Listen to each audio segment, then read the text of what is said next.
memories still lingered in my mind like an open wound.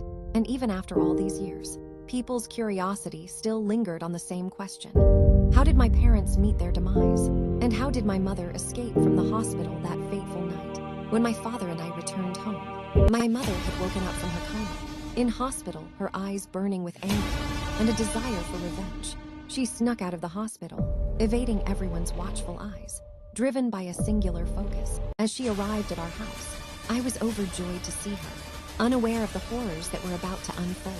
She asked me in a hushed tone where my father was, and I, being too young to understand, led her to his room. The moment she stepped inside, she pushed me out, and my father's terrified screams still echo in my mind. I was frozen in fear, unable to comprehend the brutality that was unfolding before my eyes. My mother, altered by her imagination, believed she was her own mother, Ekta, and my father was Shiva, her arch-nemesis. In her delusional state, she brutally murdered my innocent father, and I was left shattered, unable to process the trauma. As I wept uncontrollably, my mother held me close, whispering stories of her own twisted reality. Much like her own mother used to share with her, she handed me a note with a chilling message. Revenge is complete. Her words were laced with a sinister calmness, as if justice had been served.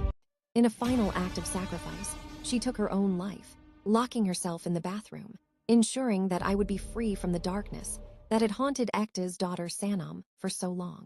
I was found beside my father's lifeless body, traumatized and orphaned. The secrets of that fateful night remained hidden for years, but the weight of her actions continued to haunt me. It was only later that I mustered the courage to uncover the truth. The perilous journey of imagination had claimed the lives of my innocent parents, leaving me to navigate the darkness alone. The memories of that night still linger, a haunting reminder of the destructive power of unchecked emotions and the devastating impact of unresolved trauma.